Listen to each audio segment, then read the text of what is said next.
Greatness comes in all shapes and sizes, especially in green square ones.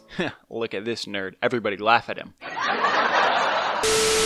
Anyways, I've gotten some requests to analyze the way that Dream fights, so today we're going to break down the specifics of Dream's combat. The goal isn't just to break it all down, but to give you a detailed layout and plan that you can use in your own battles. Also, combat goes a lot broader than just PvP and one-on-one scenarios, so stick around to make sure you don't miss out on anything. Before we even start looking at any of the footage, we need to break down the weapons. In basic combat there are 4 weapons: the axe, sword, crossbow, and the subscribe button, which is looking awfully unclicked on your screen there. That's honestly kind of embarrassing, man. But I completely understand why you're not subscribed though. It's all part of the glitch which is going around. I don't know if you knew, but I used to have 2 million subscribers, but the stupid glitch unsubscribed them all, so please go subscribe to fix this error. For this video, we will be looking exclusively at 1.9 and later combat. This is the combat Dream most commonly fights in, and I don't know enough about 1.8 and earlier combat to make a video that would be up to my standards anyway. Looking at weapons, there's a sword, axe, trident, bow, crossbow, and pickaxe. Shields and most potions aren't used specifically as weapons, but we will be including them as well. So let's start off by taking a look at the 2 most common weapons, the sword and the axe. Firstly, I posted pictures of the charts I made on my Twitter and Instagram, so if you ever want to pull them up, you can find them there. The top half of this chart is information for swords, and the bottom half is for axes. I included every material you can make each out of. Also, when you look at any section that has to do with damage, you'll notice that there are 2 numbers. One is the amount of hearts taken with no armor, and the second is the specific attack damage, since the hearts taken changes depending on the armor that you're wearing, which we will address soon. As a side note, when you crit someone with a melee weapon, it increases the damage done by 150%. The cool part about this is that when you have a sharper weapon, say a sword with sharpness 5, the numerical increase in the damage for a crit is higher than an unenchanted sword due to the percentage increase. Going back to the chart, the biggest things that I wanted to point out are the base attack damage and the damage per second. Majority of the time when someone uses a sword, it's while they are chasing someone else. Now I'll deep dive into those scenarios later, but for now let's look at the numbers. Dream has mentioned before that he keeps track of how much damage he has inflicted on his opponents in his mind. In order to do this, you have to know how much damage each hit is doing. I doubt Dream actually calculates how much each hit is doing specifically, but rather how many hits he needs to land in order to kill his opponent. Say for example you're fighting someone in full diamond and you have full diamond weapons and a crossbow. It would take an axe crit, a normal swing, a crossbow shot, and 3 more crits in order to kill your opponent. Or for those of you who play minigames online with a stone sword, it would take 1 crit and 3 normal swings to kill your opponent. I also stream on twitch.tv/VillaSuper. Now let's look at the axes. The axe stats aren't as pretty as the swords. Each material doesn't increase in damage like the other. Stone, iron, and diamond all do the same amount of damage. So what's the point of making a diamond axe when you could have a stone axe that does the same amount of damage? Well, take a closer look on the far right at recovery time. Where all swords have the same exact recovery time of 0.625 seconds, an axe's recovery time is slightly different depending on what material it's made of. And when it has a quicker recovery time, it means that the damage per second increases. One of the biggest debates out there is if you should use an axe or a sword in 1.9 combat. Each has their place, but let's take a look at the damage per second to help us out. For every weapons material, damage per second is higher for the sword. Well, except for the gold weapons, but who uses gold weapons anyway? Something that has been brought up in the past though is the fact that a wooden axe does the same amount of damage as a diamond sword, and although that is true from a one swing standpoint, when you look at the damage per second, you'll see that the diamond sword is twice as deadly as the axe. This is a very important reason why you can't only use the attack damage stat to determine the strength of a weapon. The next thing to look at is how much damage weapons do against armor. To go through each possible weapon attack against each possible combination of armor, from materials to only wearing certain pieces of armor on, would be incredibly time consuming, and really not too helpful, since I know for a fact 99% of you would be well asleep before I even finished. And that 1% of you who would stay awake, I would say I'm sorry, but I'm more concerned about your tryhardness affecting your brain. But if you are that 1%, please let me know in the comments, and if I end up looking down and my comment section is full of people saying, "We are the 1%, I will go through and create a graph for every possible armor and weapon combination. I decided to stick to the 3 most common armor combinations against the 3 most common weapon materials. As for armor, I used iron, diamond, and netherite with protection 4 enchantments on all pieces. And for weapons, I used iron, diamond, and netherite with the sharpness 5 enchantment. Then I hired my brother Twisty for free and told him to hit me a bunch of times. After that, he gave himself strength 2 and beat me up some more. Also, go subscribe to him. I signed a contract when I was born that I would plug my brother's YouTube channel, so yeah, here's his channel. My other brother can get his channel plugged once he helps me out in a video, the scrub. After getting beat up for about 20 minutes, here's a chart of the damage that was done. Not emotionally, though.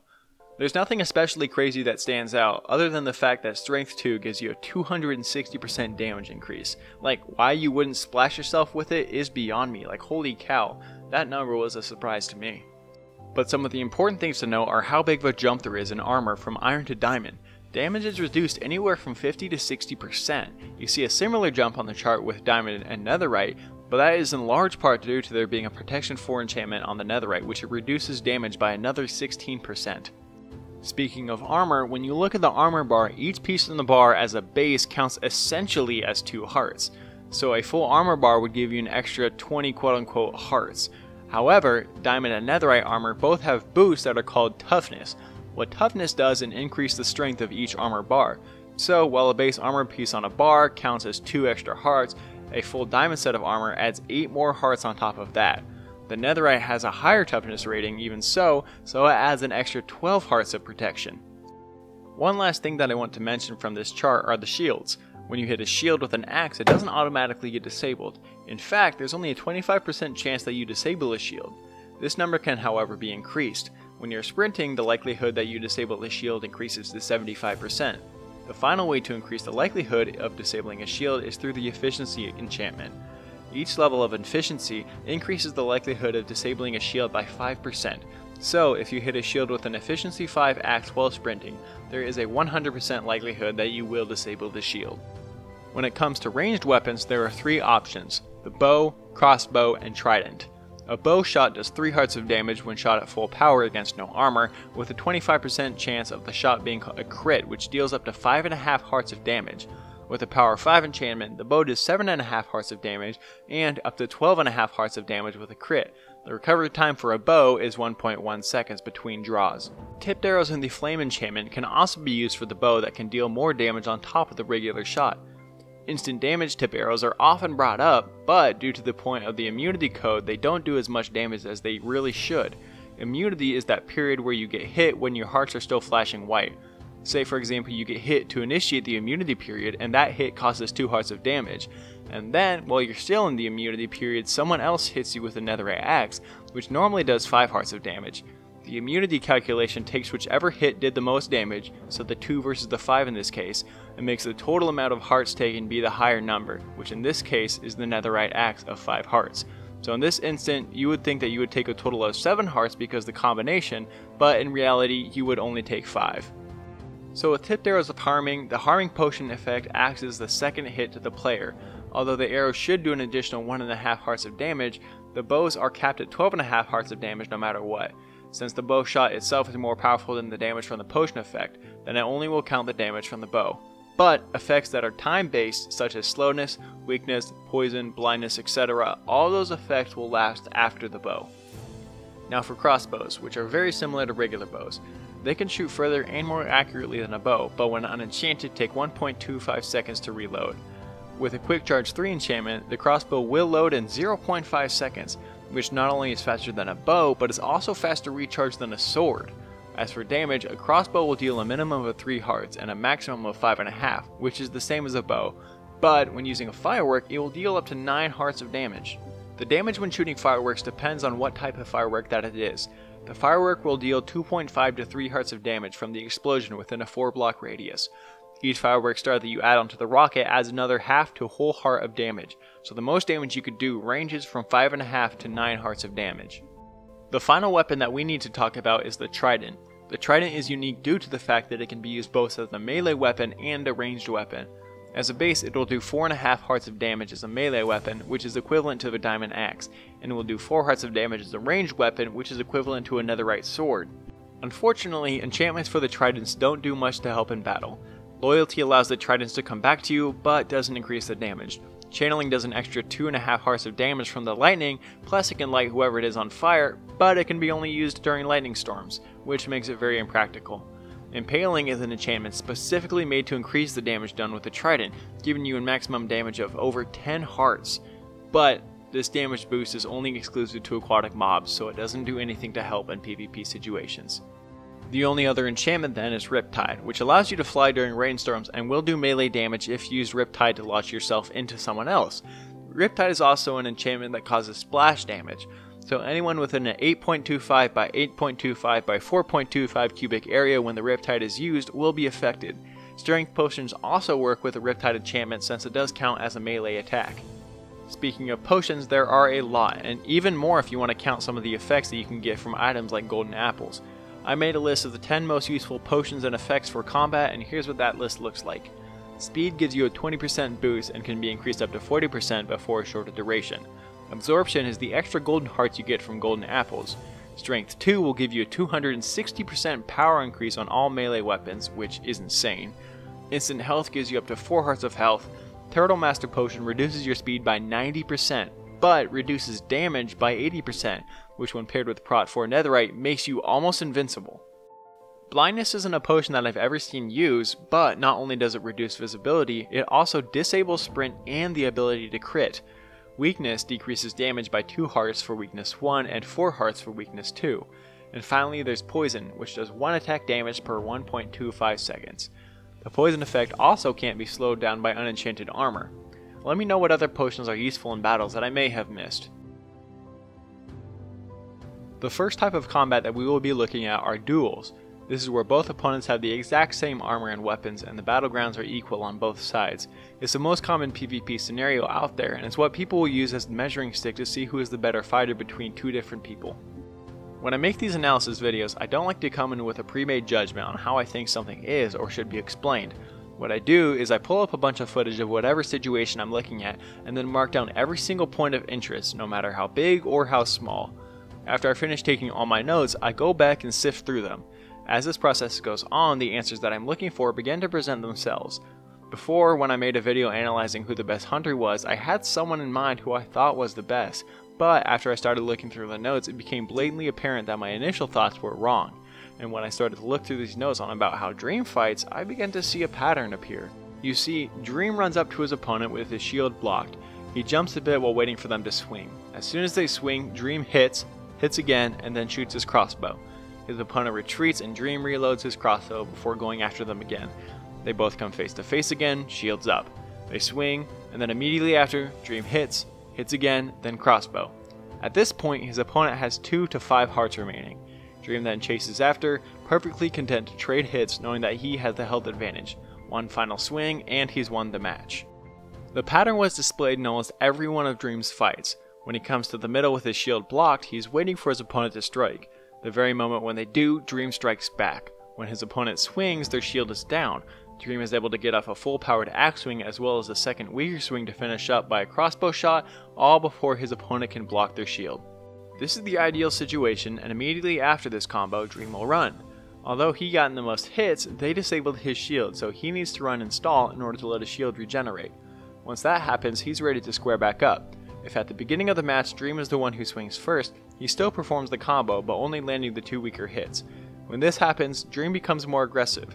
He knows that after his combo, he has 4 more seconds to hit his opponent before their shield regenerates. During this period when his opponent's shield is down, Dream doesn't just crit head on, but he crits while strafing side to side, backing up after each hit, making sure to keep his opponent right in front of his field of view the whole time.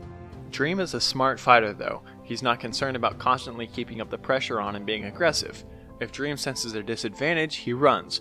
This gives him time for his shield to regenerate, to load his crossbow, or simply to reset his mind in preparation for the next confrontation. One move that Dream is especially good at is landing a sneaky crit while he is running away. As he is being chased, he will suddenly turn back around and land a quick hit before continuing to run and reset himself. We see this move being used from time to time in the manhunts as well.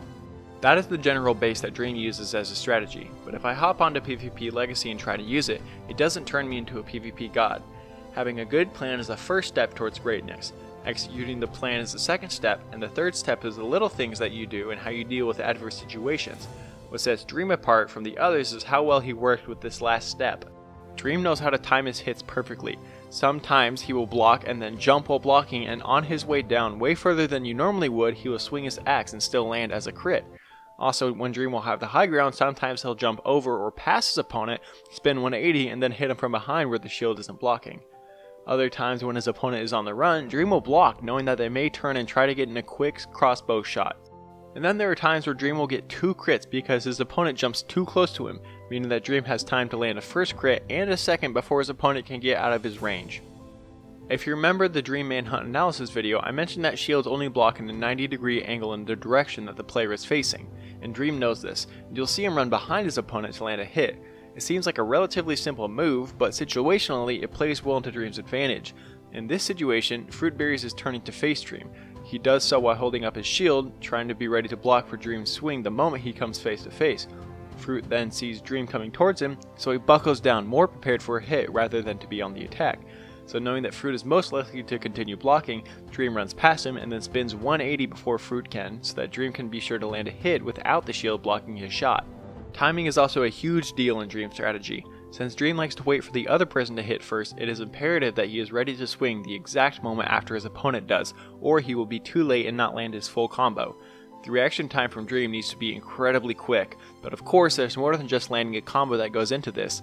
The way Dream times is based off a couple of factors. The first one is what we've mentioned before, how he swings immediately after his opponent disables his shield, and the second time is when the opponent jumps to try and crit Dream. When I was studying Minecraft PvP in college, one of my professors said, "The reach you can hit people from begins at the player's eyes, so when Dream is a block higher than me, it's much easier for me to hit his feet than for him to hit my head because the base of a right triangle is shorter than the hypotenuse. Stay in school, kids. It makes you better at PvP." So when Dream's opponent tries to jump and crit him, Dream's reach is now closer than his opponent's. What this means is that Dream not only is able to land a hit on his opponent early, he's also able to knock them far enough back that their crit that they were going for won't land. Now this isn't the entire story when it comes to PvP. Although one-on-one PvP is the measuring stick to determine who is better at hand-to-hand combat, it doesn't tell the full story. These scenarios measure skill and instinct, but IQ doesn't play much of a role, if any. And IQ is what many consider to be Dream's strongest quality. In order to gauge how Dream's IQ plays a role in PvP, we need to look at scenarios where the playing fields aren't identical for each. Take for example manhunts. Almost never are both Hunters and Dream in diamond armor, let alone the same armor. And since more often than not they're in iron armor, the stakes are much higher, because since stone and iron axes do the same amount of damage as a diamond axe, Dream has less protection, so it takes less hits to kill him, less room for Dream to make mistakes and recover. Now this fact is something that Dream uses to his advantage, turning the pressure back onto the Hunters. Pressure is the most undervalued tool of combat, and Dream uses it extremely well. Dream is chased during the manhunts quite a lot, but you'll notice that when it comes time to face someone in combat, he will quickly turn the pressure away from him and onto the other Hunters. Take for example in the 4 Hunters video, where Sapnap is climbing up a tower to try and hit Dream, Dream jumps down and attacks Sapnap, instantly changing Sapnap's motives from trying to get Dream to simply staying alive. Being in attack mode and being the one to apply the pressure can make a 2v1 against Dream seem like Dream is actually the one with the advantage. I mean, look at it from the simple fact that you never crit someone while running away from them. The only attack that Dream does while moving away from his opponent is to shoot them, and we can easily recognize this as a sneak attack, not Dream being the aggressor. Pressure is Dream's greatest ally in manhunt situations, but in other situations like on the Dream SMP, it's preparation. As we mentioned in the Technoblade video, even when everyone has the equal opportunity to gain the same resources, not everyone does, and the resources Dream gets covers every base needed. After watching hours of footage on how Dream fights, I did find one single point that is absolutely more important than anything else. He doesn't miss his hits. As stupidly boring and anticlimactic as that is, it's the truth, because it doesn't matter how great your strategy is when you don't hit your opponent. As I watched his PvP matches, I would see times where he was well within range of his opponent. They'd swing and miss. This was in part due to the way that Dream would keep moving to dodge them, but Dream's opponents would often do the same and Dream wouldn't miss. His ability to track them as they moved past him was remarkable, and it's something the best PvP players do. Even Techno, when he fought Quackity in the sewers, did this remarkably well, perfectly tracking his opponent 180 degrees as they ran by him. Dream has amazing strategy, and his ability to execute it is unrivaled. But the core of PvP is, can you hit your opponent more times than they can hit you? As simple as it is, that's PvP. Now there are a lot of specific details that I didn't mention about combat in the manhunt scenarios or on the Dream SMP, but that's because I already have videos out that deep dive into those two scenarios. The Technoblade video analyzes 1.9 PvP on the Dream SMP and what makes him so deadly, and the other Dream video is a really deep breakdown into everything that Dream does during the manhunt, so go check those 2 videos out. Other than that, thank you guys so much for watching. These videos take a long time to make because I really want to make sure that I cover every base and give you guys the most high quality video that I possibly can. Also, I need to make a huge shout out to Me7. They were the ones who reached out to me not only with a suggestion to make this video, but they also provided me with a bunch of videos to look through, which helped out a ton. So go give them a follow on Twitter and sub to their channel on YouTube. Now, if you have any suggestions on what you think I should analyze next, please let me know down below in the comments. You guys have so many more ideas than I do, and I'd love to hear what you guys want to see. Also, as you know, when I make these videos, I'm strictly limited to my perspective on what I see Dream or whoever else do, but I know that there's so much more going on in their minds that I'll never see or know. So please, help me get Dream's attention so he can see this video and help me give the full story to you. Also, please consider subscribing if you haven't already, and thank you guys so much for watching. Adios.